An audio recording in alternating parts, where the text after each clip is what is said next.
It began not in marble palaces or sweeping boulevards, but in the damp silence of an island rising from the slow, muddy breath of the Seine.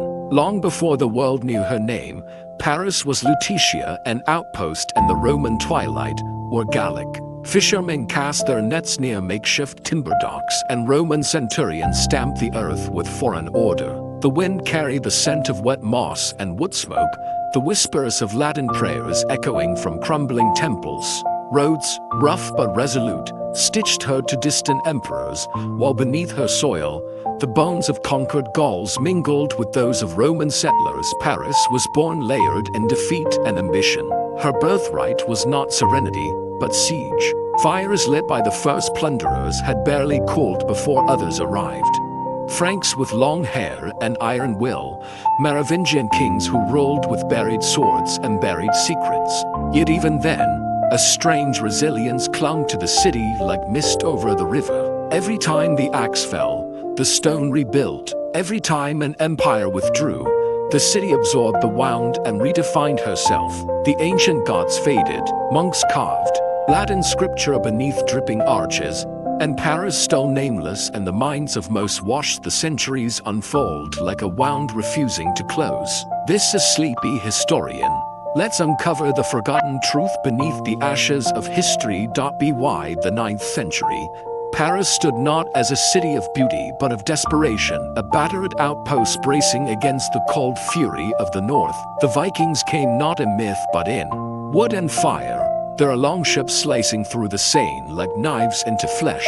They came with no banners, only axes and hunger, and the people of Paris fled behind the thick, crumbling walls of the La de la Cite, praying not for salvation, but survival. It was in these brutal days, under skies choked with smoke and cries, that a strange form of pride was forged. In 885, the Great Siege came. The Norse tide surged toward the heart of the city, and with it came weeks of terror. Yet Paris did not yield. A city ruled by bishops and guarded by untrained militias held firm against the berserkers of the north, their iron weapons clashing against stone ramparts and desperate courage. Count Odo, the unlikely hero, led the defense not from a throne, but atop bloodied battlements, shouting oaths into the storm of arrows and fire.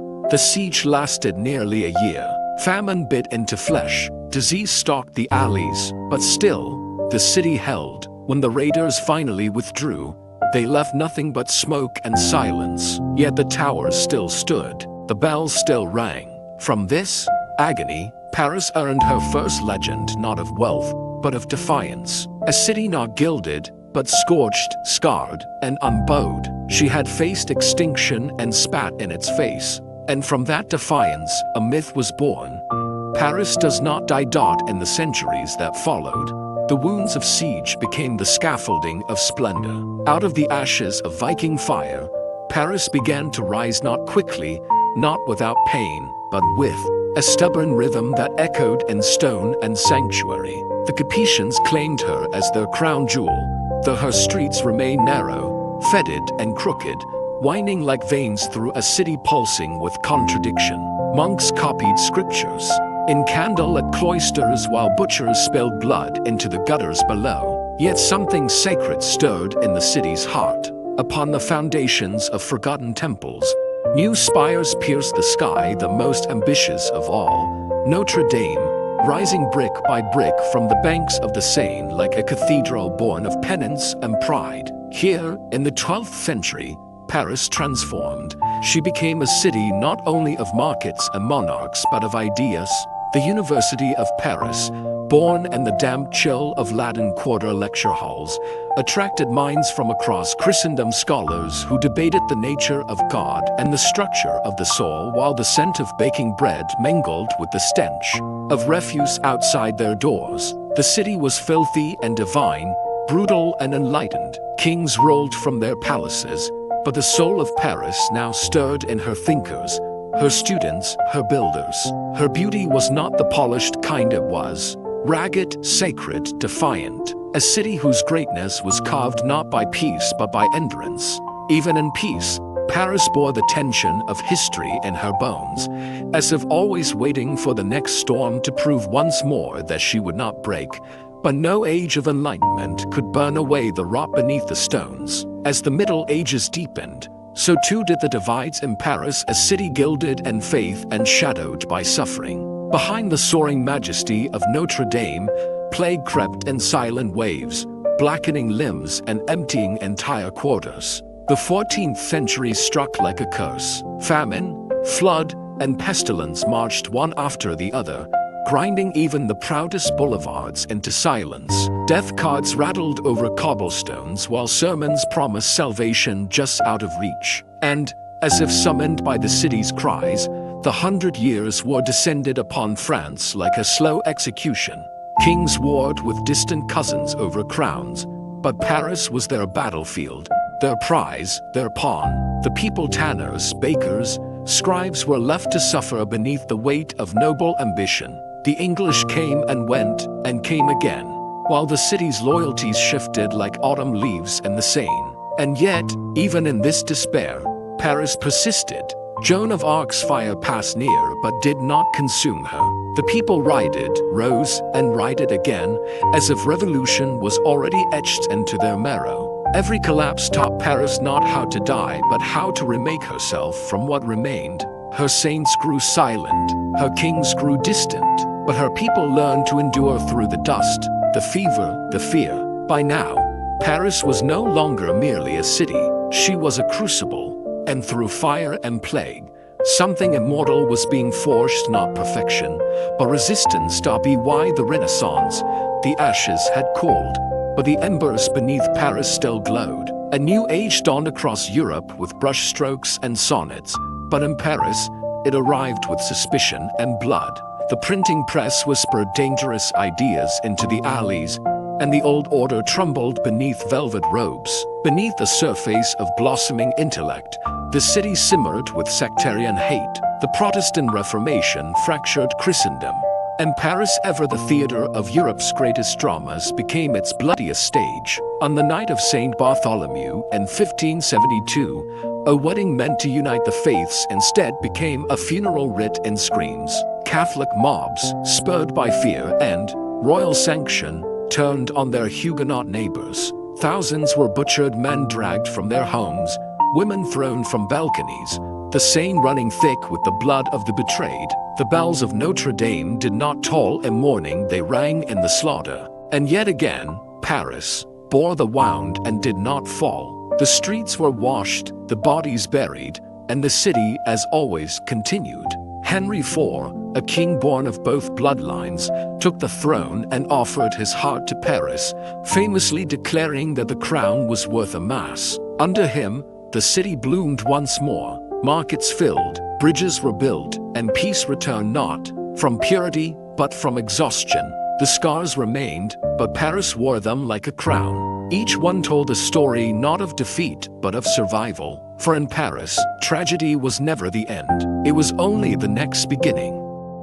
As the 17th century unfolded, Paris dressed herself in grandeur, as if to mask the hunger that still lingered in her gutters. Louis Ziv, the Sun King, chose Versailles as his golden cage, but Paris, the restless capital, remained the heart he could not tame. She grew outward and upward, her crooked medieval bones dressed in new facades of order and opulence. Grand avenues sliced through the once tangled maze of alleys. Mansions rose where hovels once stood, but this beauty was deceptive, a mask of symmetries stretched over centuries of rot. While nobles sipped chocolate in salons and debated the divine right of kings, beggars scraped frost from their skin and children picked scraps from the Pont Neuf. The city of enlightenment was a study in contrast. Voltaire and Rousseau penned manifestos of liberty while the Bastille cast its shadow over the faubourg. Ideas sparked like flint against stone, igniting the minds of artisans and students, printers and cobblers. Paris had become a furnace where the philosophies of reason and rage were forged together. The salons birthed revolutions not of bullets, but of words, until the air itself grew thick with the promise of change. The king could not hear it from Versailles, but in the taverns and marketplaces, Paris was beginning to murmur in a new tongue, a language not of prayer or obedience, but of revolt. The city that had endured plague, siege, and massacre was about to turn its fire inward, and this time, it would not simply survive, it would awaken. The awakening came not like thunder but like a rumble, slow, deep, and unstoppable. In 1789, the people of Paris, long shackled by centuries of hierarchy and hunger, found their voice not in poetry but in fury. Bread riots grew into marches. Tax revolts became manifestos. And then came the Bastille. That ancient fortress, looming with the ghosts of royal tyranny, fell not for its prisoners, of which there were few, but for what it symbolized. With musket and cannon and bare hands, the citizens stormed its gates, tearing stone from stone, in a defiant act that shattered centuries of divine monarchy in a single day. The revolution had begun, and Paris was its burning heart. The streets echoed with chants of liberty, equality, fraternity, even as the guillotine began to cast its long, sharp shadow. What followed was not a utopia, but a reckoning. The revolution devoured its children. Robespierre, Danton, Desmoulins all fell beneath the same blade they once raised. Blood pooled where poetry had once been read, and yet, amid the terror and triumph, something irreversible had occurred. The people had tasted their own power. The king was no longer sacred. The cathedral bells no longer tolled only for priests and princes, they now rang for the citizen, the common man, the soul of Paris. The city that had endured so many tyrants had now slain her own, and in the chaos, she did not collapse, she transformed, for Paris had become more than a city. She was now an idea, dangerous, beautiful, and forever ungovernable. From the blood-stained stones of revolution, Paris stood reborn, not in peace, but in contradiction. The monarchy returned, then fell again. Empires rose and collapsed like tides against the quays of the Seine. And in this churning sea of power, a new name emerged from the smoke of cannon and the glow of ambition. Napoleon. He was not born of Paris, but he claimed her as his forge. With every decree, every battlefield, triumph, every coronation held beneath the vaulted ceilings of Notre-Dame, he reshaped her. Streets were widened, monuments erected, arches carved with names of the dead. Paris became the stage upon which the drama of empire played its boldest scenes. But even as he crowned himself emperor, the people remembered. They had not spilled blood to trade one crown for another. And so, when the empire crumbled, Paris bore the weight of another broken promise. Foreign armies marched once more through her gates. The people, weary yet watchful, endured, for the soul of Paris was no longer held by kings or emperors. It was carried in the songs of the streets, the pamphlets nailed to walls, the glint in the eye of every child raised on both beauty and defiance. She had become a city that refused to kneel, even as she was rebuilt, repainted, reborn. In Napoleon's legacy, as in those before him, Paris played her role but always on her terms. And when the curtains closed on the empire, the city remained. Scarred, yes, but standing. The 19th century unfurled like a fever dream across Paris, a century of visionaries and vagabonds, of barricades and boulevards. As revolutions rippled through Europe, Paris remained the epicenter of discontent and design. In 1830, in 1848, and again in 1871, the city erupted, students and workers throwing cobblestones, raising red flags, bleeding into the streets they had paved with their hopes. Monarchs were exiled, presidents enthroned, emperors restored, and toppled again. And through it all, Paris endured, not passively, but in combustion. Then came Baron Haussmann, the surgeon of stone, who carved new arteries through the city's tangled veins. Ancient alleys were gutted, neighborhoods razed, and in their place rose the grand avenues and uniform façades that would define modern Paris. But Haussmann's symmetry came with purpose. It was not just aesthetic, it was political. Wide boulevards left no shadows for revolutionaries to hide in. Straight roads allowed cannons clear sight lines. The very shape of the city became a fortress not against foreign armies, but against its own people. Yet Paris, ever defiant, adapted. The new spaces became theaters of culture, of protest, of art. Painters captured her under gaslight. Poets found her in the fog of absinthe. The poor still starved in her corners, but the soul of Paris whispered louder than ever in cafes, in pamphlets, in the haunting notes of street musicians. She had been ravaged and rebuilt so many times that reinvention had become her heartbeat. No matter the ruler, no matter the regime, Paris kept her secret vow to never belong to anyone fully, not even herself. Then came the century that would test even Paris's immortal will. In 1914, the world tipped into madness, and though the trenches of the Great War sprawled across the French countryside, Paris held her breath. The city became both sanctuary and shadow. Wounded soldiers ferried in by rail, their silence filling hospitals and homes. The Eiffel Tower, once mocked as a folly, now stood like a sentinel over a city aching for normalcy. In cafes, artists debated modernism while outside, ration lines snaked through the streets. But even in war, Paris breathed art and rebellion. Hemingway wrote of her as a movable feast. Picasso painted agony. Women filled factories, men returned with hollow stares, and still, the city held. The armistice came, but peace was fleeting. When Hitler marched through the Arc de Triomphe in 1940, it seemed as though the soul of Paris had finally been captured. Swastikas flew over the city of liberty, yet beneath the surface, resistance coiled like smoke. In cellars and back rooms, the French resistance was born not with armies, but with whispers, sabotage, and silent defiance. Books were hidden, radios crackled with forbidden news. Jews were sheltered, at great risk. And when liberation finally came, it was Paris who rose first, not just the Allies.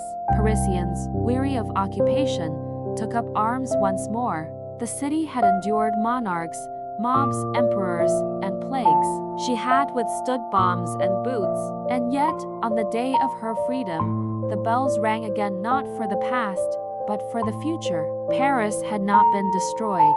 She had survived the worst century in human memory, and she had done so standing in the wake of liberation. Paris emerged dazed but defiant, as if shaking dust from ancient shoulders. The war had taken her sons, scarred her skyline, and haunted her dreams, but it had not dimmed her spirit. The post-war years ushered in a new kind of revolution, quieter but no less profound. No longer the battleground of kings or conquerors, Paris became the crucible of thought once more. In the smoky cafes of Saint-Germain-des-Prés, existentialists gathered like modern prophets. Sartre, Beauvoir, Camus, they spoke not of empires but of meaning, of freedom in the face of absurdity. Their words echoed across a city still rebuilding, still reckoning with the silence left by the Holocaust, the collaboration, the betrayal. The streets bore witness to contradictions. American jazz pulls through Montmartre while old women in black mourned brothers who never returned. Algeria burned in the distance, and with it, the illusion of France's colonial innocence. Protests brewed again. In May 1968, the youth rose not for bread or monarchy, but for ideas. Students barricaded the Latin Quarter. Workers walked out. In millions, the city shook not from bombs, but from questions. What was freedom in the modern age? What was justice in a world rebuilt by victors?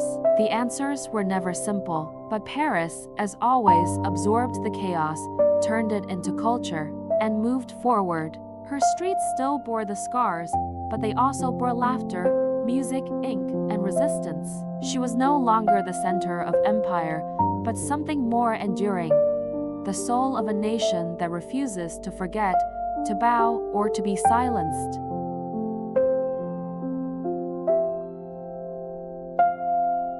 As the 20th century waned, Paris did not recede into nostalgia. She transformed once again, quietly, restlessly, like a river carving new banks. The old palaces remained, their stones warmed by the footsteps of tourists, but beyond the postcard-perfect facades, the city grappled with a new kind of reckoning.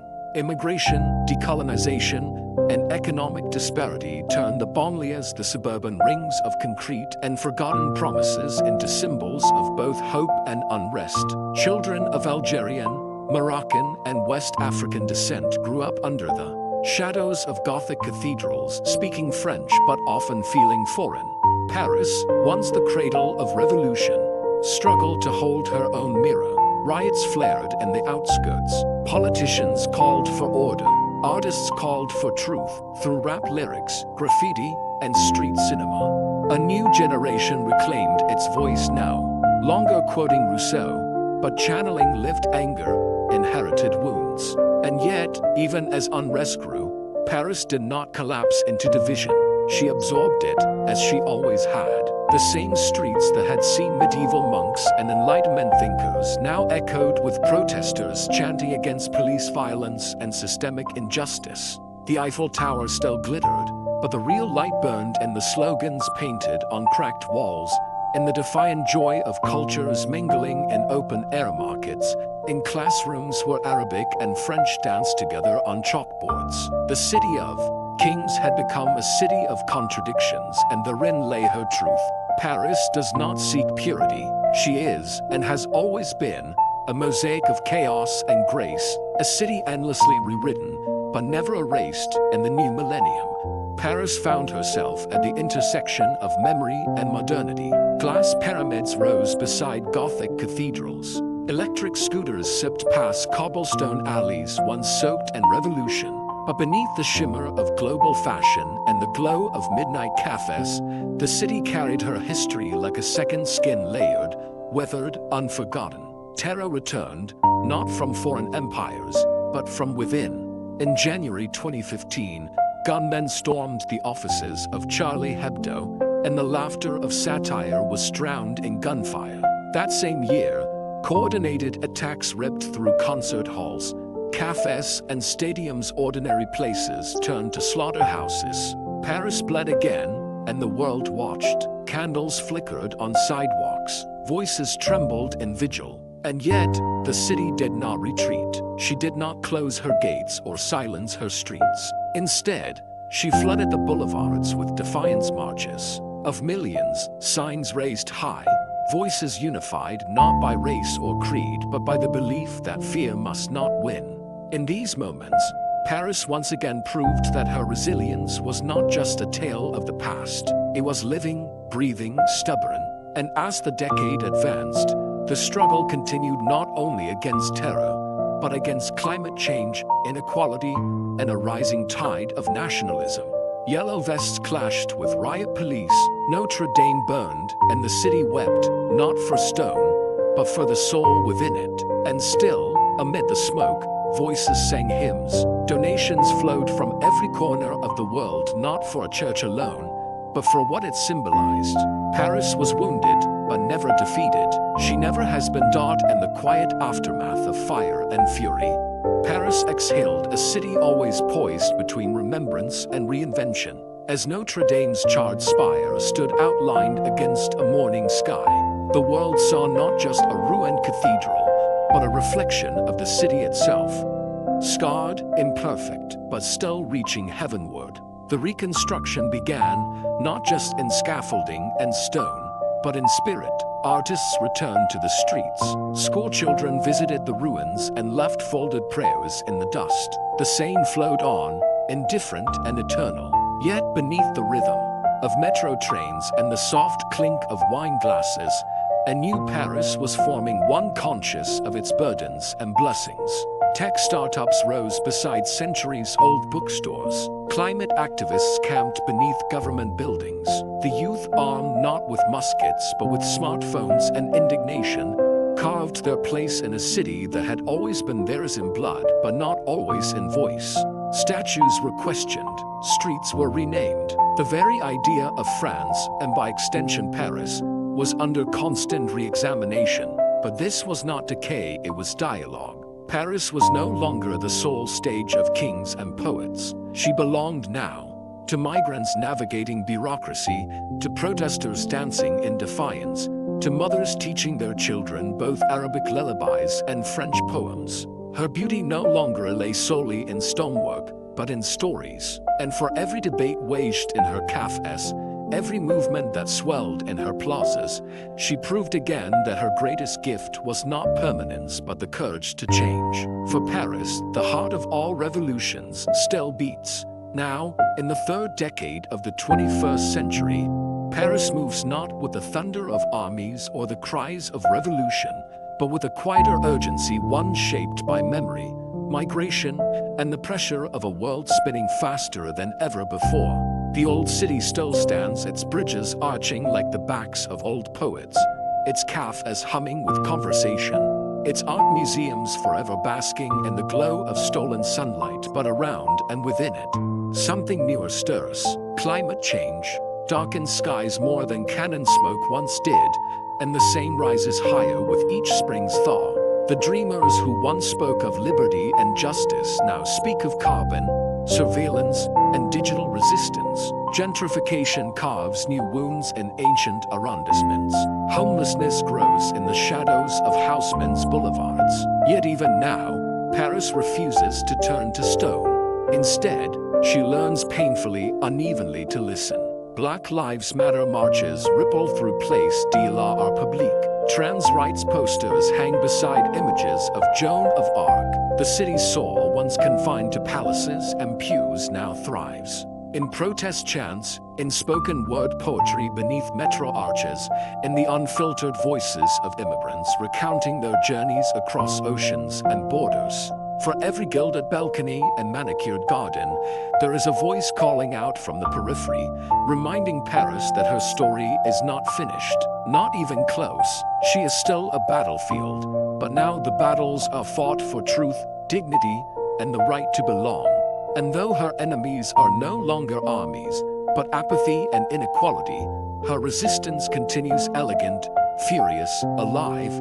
Yet through all her transformations, through the soot of industry, the steel of empire, the flicker of revolution, and the silent terrors of war, Paris remains defined not by what she endures, but by what she evokes. She is not merely a capital, she is a canvas, a paradox wrapped in cobblestone and crowned with starlight. In her alleyways echo the footsteps of queens and conspirators, of philosophers who questioned God and street children who simply survived. Her stones have been kissed by fire and trampled by kings. Her spires have watched lovers embrace beneath gallows, and artists go mad beneath cathedral bells. For Paris is a city where beauty is inseparable from grief, where splendor blooms from suffering like vines through broken statues. She is immortal not because she has never fallen, but because she always rises again, changed but not erased. The city of light, yes, but also of shadow. A city that births poetry from protest, revolution from silence, joy from ashes. Through plague, fire, and revolution, Paris has not aged gently. She has been torn, rebuilt, betrayed, loved, abandoned, and rediscovered. And still, she refuses to die. She stands because she must, because within her veins runs the blood of every age she has survived. And it is in this contradiction, in this sacred chaos, that the true soul of Paris flickers, eternal as candlelight, fragile as stained glass, and fierce as history itself. Yet through all her transformations, through the soot of industry, the steel of empire, the flicker of revolution, and the silent terrors of war, Paris remains defined not by what she endures, but by what she evokes. She is not merely a capital, she is a canvas, a paradox wrapped in cobblestone and crowned with starlight. In her alleyways echo the footsteps of queens and conspirators, of philosophers who questioned God and street children who simply survived. Her stones have been kissed by fire and trampled by kings. Her spires have watched lovers embrace beneath gallows, and artists go mad beneath cathedral bells. For Paris is a city where beauty is inseparable from grief, where splendor blooms from suffering like vines through broken statues. She is immortal, not because she has never fallen, but because she always rises again, changed but not erased. The city of light, yes, but also of shadow. A city that births poetry from protest, revolution from silence, joy from ashes. Through plague, fire, and revolution, Paris has not aged gently. She has been torn, rebuilt, betrayed, loved, abandoned, and rediscovered. And still, she refuses to die. She stands because she must, because within her veins runs the blood of every age she has survived. And it is in this contradiction, in this sacred chaos, that the true soul of Paris flickers, eternal as candlelight, fragile as stained glass, and fierce as history itself. As night settles over Paris, the city does not sleep, it remembers. The light on the Eiffel Tower flickers not merely for tourists, but for ghosts. Ghosts of revolutions whispered through alleyways, of whispered prayers in wartime cellars, of ink-stained radicals hunched over wine-streaked pages, of barefoot children watching smoke rise above barricades. These memories are not confined to museums or plaques, they are alive in the tilt of rooftops, the worn edges of stone steps, the way pigeons scatter in Place de la Concorde where once drums beat and heads fell. The Seine does not simply reflect the present, it carries reflections of every age: Viking ships, royal barges, makeshift rafts of fleeing exiles. And across its bridges walk lovers unaware that beneath their feet once spilled blood and hope in equal measure. Even now, the heartbeat of Paris pulses with that same dual rhythm, one of beauty, one of defiance. Her artists still seek truth in crooked brushstrokes. Her youth still press their palms to protest banners. Her old men still sip bitter coffee beneath the windows where resistance fighters once passed secret notes.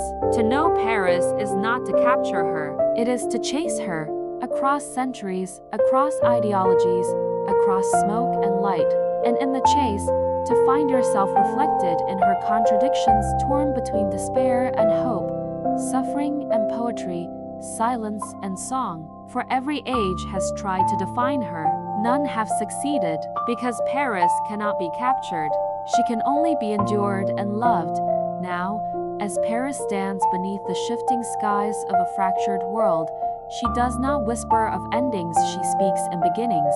The great revolutions may be behind her, the monarchies buried, the cathedrals scorched and saved, but her soul still burns with the urgency of the unfinished. The old wounds have not healed cleanly, and the new ones bleed silently, rising rents that exile her poets, climate burdens that choke her summers, the ghost of colonialism lingering in her institutions.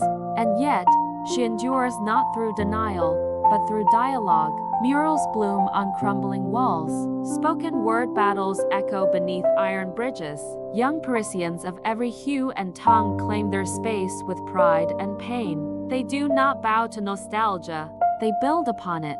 In Beauville, where old factories once groaned, rooftop gardens rise. In the Marais, where secrets once whispered between stone and shadow, queer love now dances openly. The barricades may no longer be physical, but they are there in policies, in prejudice, in poverty, and still, the city leans forward, pushing against them. For Paris has always known, to survive is not to stand still, but to move through the fire, carrying your past like a banner and your future like a wound you refuse to hide. Every stone beneath her feet has witnessed both betrayal and grace. Every bridge connects not just places, but epics, hopes, and heartbreaks.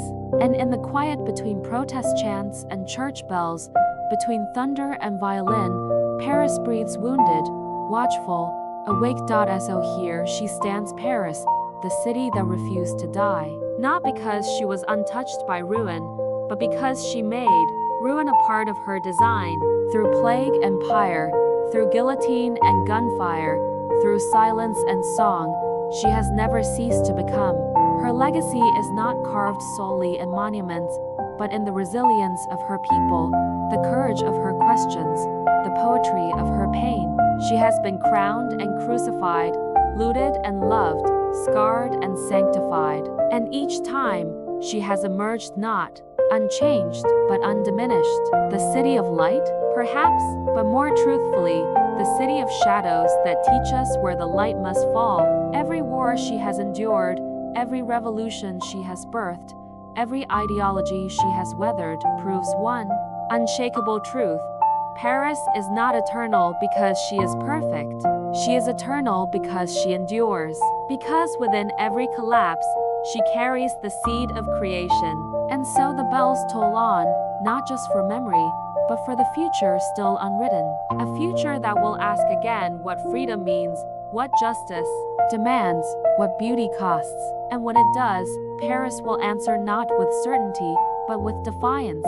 For she has never belonged to emperors or ideologies, but to the eternal human impulse to rise from ruin and sing. This is Sleepy Historian. If this story moved you, subscribe for more untold histories that shaped our world. Because the past does not sleep and neither do we.